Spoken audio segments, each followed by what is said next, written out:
Thank you very much. I now invite Yes, can we request Dr. Jaishankar to deliver the presidential address? Thank you. Dr. Nitin Desai, Chairman of TERI, Dr. Ajay Mathur, Director General of TERI, friends, ladies and gentlemen, a very good morning to all of you. These are unusual times, but we are meeting here to honor a very unusual person. So let me begin by saying what a great privilege it is to be invited to preside over a landmark event in TERI's annual calendar, the 19th Darbari Seth Memorial Lecture. The Ministry of External Affairs, of course, has a strong partnership with TERI. We work very closely together in key domains for public policy. And I'm particularly gratified, actually, to join you all on an occasion that recognizes Darbari Seth, who can really accurately be described as among the builders of modern India. It is also only appropriate that a lecture in his honor is being delivered by none other than Mr. Antonio Guterres, the Secretary General of the United Nations. Now, someone of my generation will readily recall Darbari Seth as a leading figure of what is the most prominent Indian business group, one closely associated with the growth of our national industrial capacities. Much of this story has actually been captured in a book. Many of you may be familiar with it, which is very appropriately called The Salt of the Earth. Obviously, such a rich and productive career that spanned over half a century can hardly be summarized in a few words. But if one looks back at Darbari Seth's celebrated achievements in Tata Chemicals, there are many learnings that are relevant today. For decades, he oversaw the creation of a sector that directly influenced the needs of the rural economy and also met the demands of the general consumer. And while doing so, he was extremely conscious of the larger societal context. Indeed, it was actually the energy and the environment aspect of that interest that propelled him to establish TERI in 1974. And today, as we revisit the intersection of policy making, entrepreneurship, and social good in our quest for economic revival, Darbari Seth is an obvious inspiration. But there are other, perhaps even more important lessons that we can draw from his life and times. Among the early challenges that he successfully overcame was a drought in 1962 that threatened to shut down the Mithapur township where Tata Chemicals was located. His innovative water conservation and substitution techniques actually established a reputation that only grew with time. A decade and a half later, a combination of ecological concerns, industrial efficiency, and actually a preventive healthcare campaign on goiter helped to give birth to Tata Salt there. Darbari Seth is rightly credited with leading a science-driven Indian manufacturing company of scale and repute. But his life is much more than that. It is one of community achievement, of national service, and of global ambition. And he achieved that by harmonizing entrepreneurship and innovation with environment and social good. Now, this interplay of the local, the national, and the global, which permeates his life, that remains very much at the center of many public policy challenges today. In fact, getting the balance right among them is perhaps the big debate of our times. Let's start with the importance of the local. Whether it is a problem or a resource, a situation or a culture, much of reality is actually local, or certainly should be. That ability to remain rooted to the ground is actually more than physical. It is a mindset. It can arise from instinct, be developed through education, and finally be validated by experience. Applying to more than business or technology, it transcends the material domain. And immersion in the local is actually identity and culture as well. I stress this at a moment in the world where there are serious conversations underway on globalization.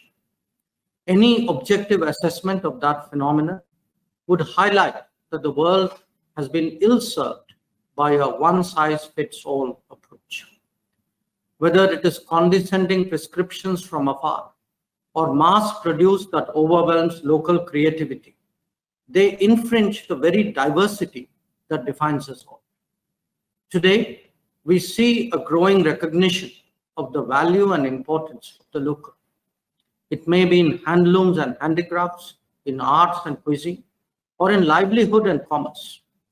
Being vocal for local is in fact a message that has a resonance much bigger than most of us imagine. And it is truly only local thinking that will strive to ensure that the benefits of governance and development reach the very last person. Now, while local may be the ground reality, the nation remains the building block of the contemporary world. Among them, India is exceptional as one of the civilizational societies that has spanned the ages. Although tested by empires, ideology, and faith, the nation has proved an extraordinarily durable concept. It is today our most dominant identity, and we accordingly assess our collective prospects in that light. To advance those, the focus is increasingly on our ability to improve human development indices and enhance comprehensive national power. Achieving this agenda effectively is best done through the Sustainable Development Goals, which is the obvious pathway. And the national campaigns that we have undertaken recently, whether it is Jan Dhan Yojana or Jal Jeevan Mission, Ayushman Bharat or Beti Padhao Beti Bachao, Swachh Bharat Mission or Skill India, Digital India or Startup India, they're all aimed to do just that. Now, strengthening our skill sets and creating a better enabling environment are obviously the basis for a larger national capacity. And that is precisely what is the goal of Atmanirbhar Bharat campaign. We need to be more self-generating and self-sustaining, drawing on greater national confidence and stronger societal commitment. Like the rest of the world, India too has been severely tested by the COVID-19 pandemic. But there is confidence in our ability to transform the challenge into opportunity.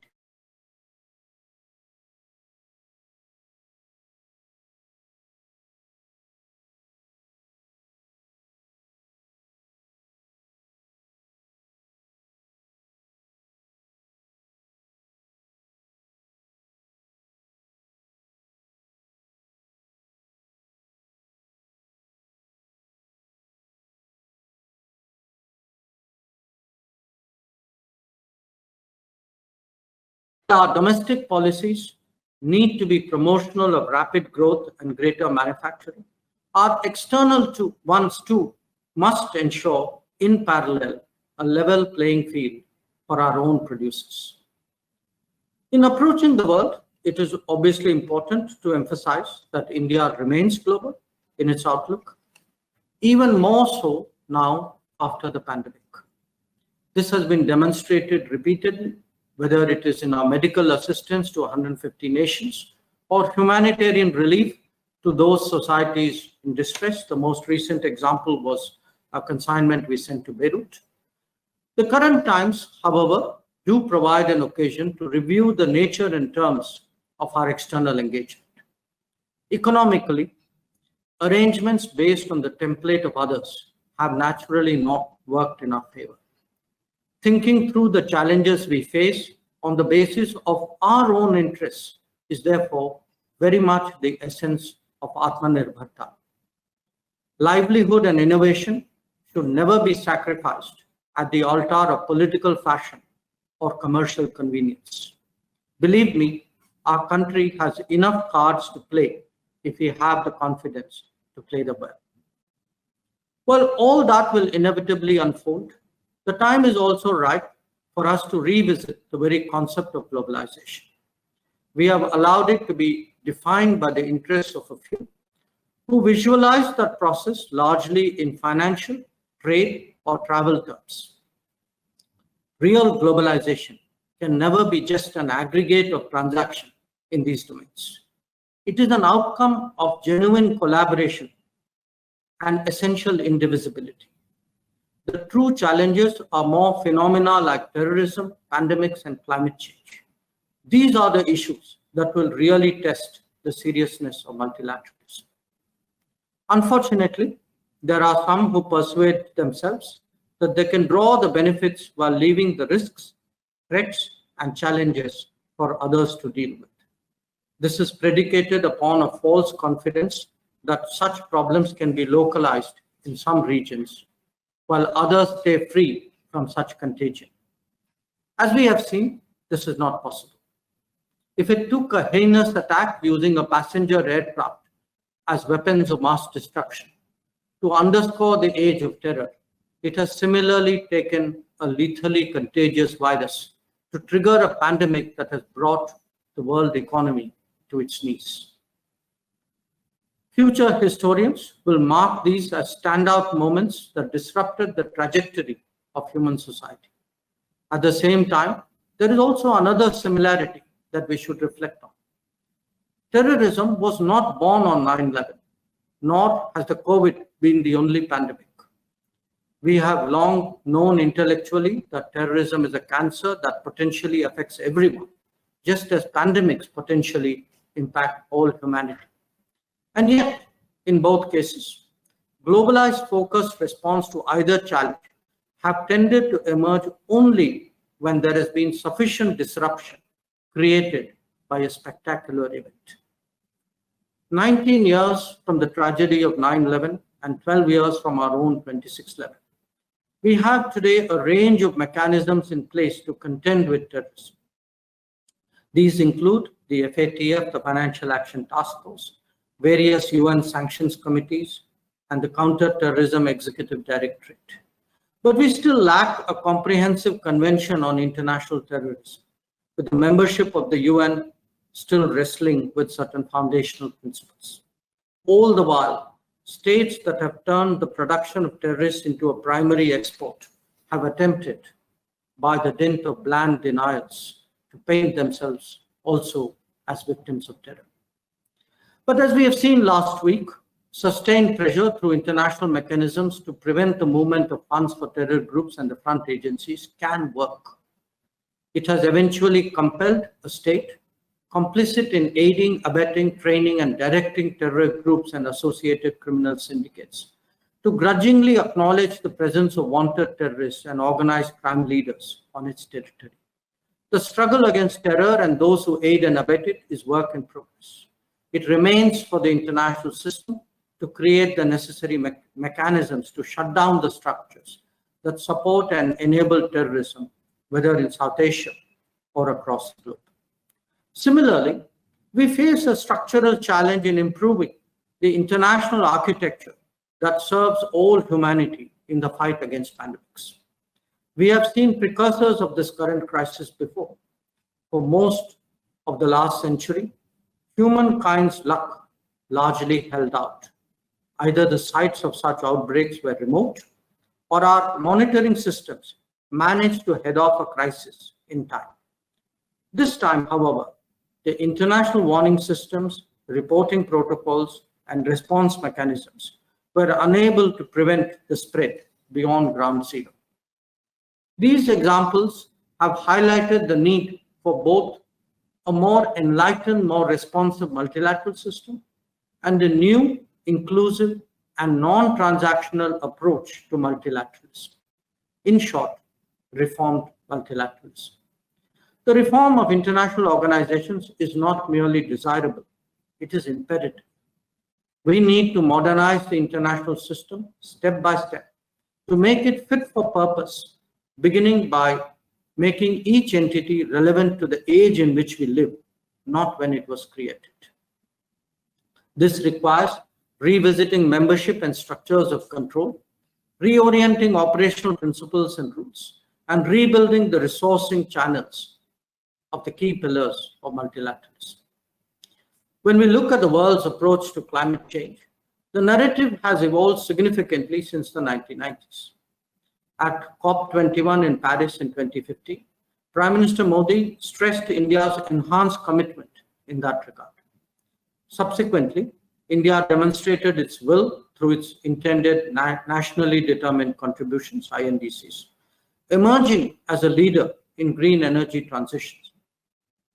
We have set an ambitious goal of achieving a 40% level reliance on non-fossil fuel power by 2030. In the near term, we are to reach 175 gigawatts of installed capacity in renewable power by 2022. This is a target we are close to achieving. We have also launched the world's largest program to make LED lighting affordable, with over 360 million LED bulbs distributed, saving 47 billion kilowatt hours of electric power per year, and reducing 38 million tons of CO2. Urban transportation solutions are being implemented to expand mass transport in major urban centers, with an ambitious program of bringing in electric vehicles and raising the bar on vehicle emission norms. And India's forest cover continues to increase, standing today at 24.3%, in addition to which we are also committed to restoring 26 million hectares of degraded land by 2030. Now, air and land apart, we are implementing an equally ambitious plan to enhance access to clean water, ensuring piped water supplied for every rural household by 2024. Improving water use efficiency and increasing conservation of water to maximize the per capita availability of water. These examples of local action will inevitably have global relevance. If a nation of over 1 billion people can achieve growth and development through sustainable means, it will help us collectively create favorable outcomes in an inclusive, non-transactional global process. At another level, if India can create cost-effective and appropriate technological solutions, these can also be rapidly deployed, both at scale and at low cost, in other countries that face similar challenges. It is in this spirit of local action for global outcomes that India and France work together to create the International Solar Alliance, which has become a treaty-based organization that is open to all members of the United Nations. So far, some 67 countries have ratified the ISA Framework Agreement as of date. Through the ISA and other bilateral development partnerships, India is already working to enhance capacity in our neighborhood, in Africa, Asia, Latin America, to deploy green technologies in support of development.